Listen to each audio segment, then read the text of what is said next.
If you're looking to create, grow, and sustain your wealth, download and subscribe to the Pain Points of Wealth podcast at BeBullish.com with Bob, Ryan, and Chris Payne. It's your podcast for market insights, money tips, and real talk on the economy. Download and subscribe at BeBullish.com.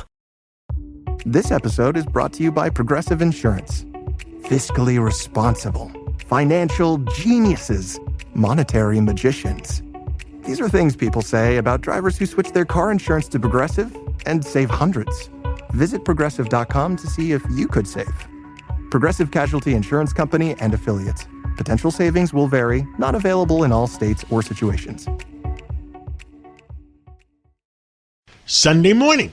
With us is Joe Gruters, and he is the chairman of the Republican National Committee. And, well, a lot of challenges going on right now.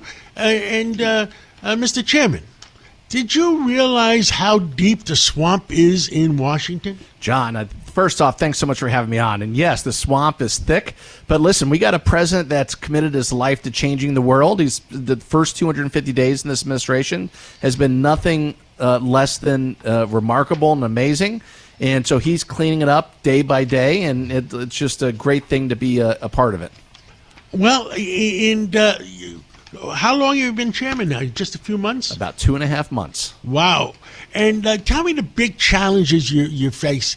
First of all, I know the president has talked to you, and we discussed it, that the number one thing is, I guess, voter integrity, that we get one vote for every American citizen, and that's it. Are we making progress? 100%. You know, we've come a long way from where we were in 2020. As a matter of fact, the president and others put me in charge of the election integrity program for the entire country after the 2020 cycle. And it was in order to make sure what happened in the 2020 cycle never happens again. The former chairman, Michael Whatley, has done an amazing job of getting us ready. And what you saw in the last cycle is you saw a lot of the progress that we've made. It's not complete. We're not done. As a matter of fact, we have 92 active lawsuits across the country, red states, blue states, purple states. We're fighting on all fronts to make sure illegals can't vote, to make sure we have equal access for poll watchers, to make sure we have voter integrity issues, identification issues, on and on and on. It never ends. We are taking the battle to the Democratic states, to these, but we're not facing the DNC. They're a bunch of incompetent people over there, and what we're facing is these left-wing extremist groups that are filing all these lawsuits, and so we're on the defensive in some, but we're playing offense. We used to always be reactive.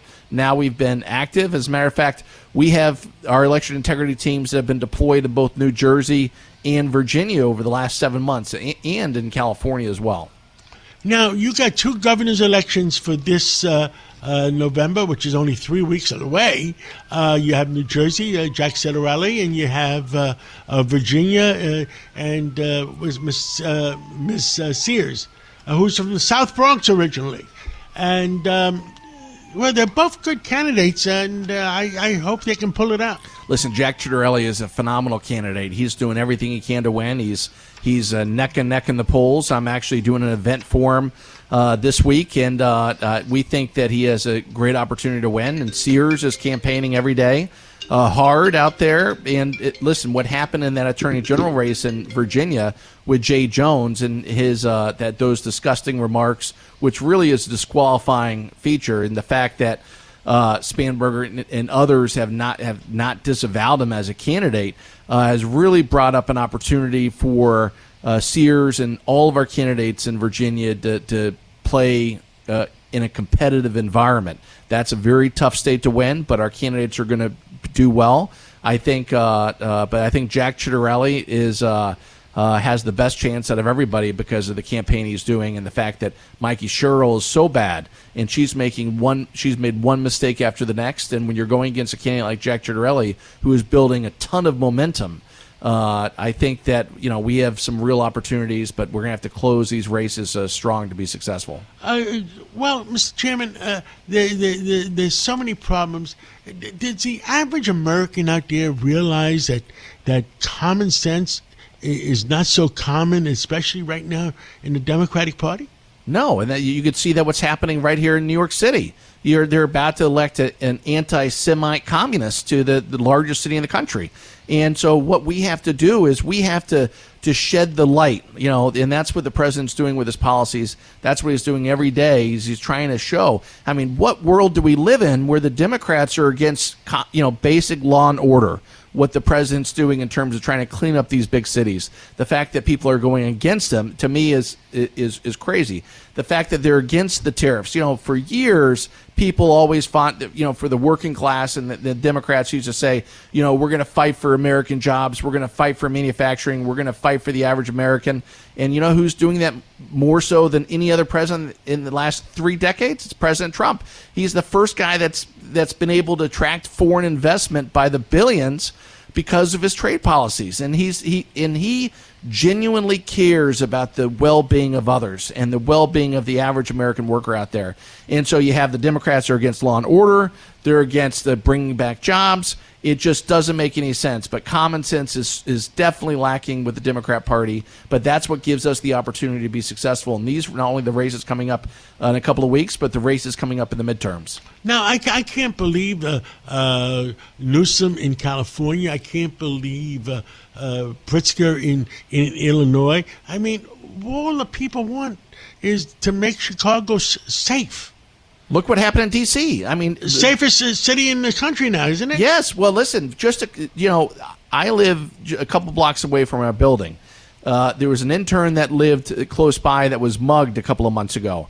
Unsafe. And then now, I could tell you, I walk to and from my place to our office without any fear. You see National Guard troops. It is amazing. You feel safe. At the end of the day, what do people want? They want to be able to provide for their family. They want, clean, safe streets. They want the safe neighborhood for their kids to play in. And the Democrats are opposing all those policies. It lacks common sense. It lacks reasoning.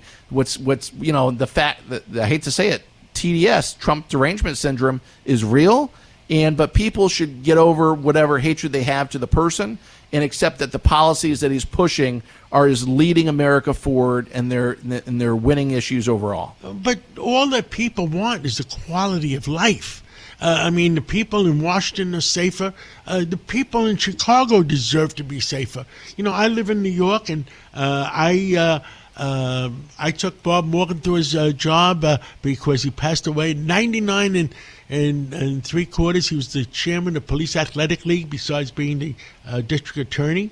And we take care of 25,000 kids, inner city kids, black and brown kids. And we want them to be safe.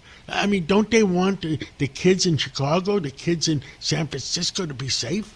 And it doesn't make any sense, but they're playing to their leftist woke base, who's been trying to defund the police for a long time, who has policies that have cashless bail and allows criminals to run rampant through the streets. People want safe streets. They want safe neighborhoods. The president's doing the right thing, and everybody has to support him. But it's those type of issues that are going to lead us to victory in the midterms. Well, I know the president a long time, and God bless him. He has declared a war on drugs. He has declared a war on criminals. And he's, I guess he closed the borders. And not only that, he brought the price of oil down substantially. And the price of eggs are down 69%. Absolutely. I can eat eggs again. He is firing on all cylinders. There's no president that's done what he's done in those first 250 days. The guy is absolutely amazing. He's a machine, and all Republicans are going to ride his policies and be on his back on the way to victory. Chairman Joe Gruters, thank you so much for taking over the RNC, and God bless you, God bless America, and please give the president our regards. Thanks so much, John. If you're looking to create, grow, and sustain your wealth, download and subscribe to the Pain Points of Wealth podcast at BeBullish.com with Bob, Ryan, and Chris Payne. It's your podcast for market insights, money tips, and real talk on the economy. Download and subscribe at BeBullish.com.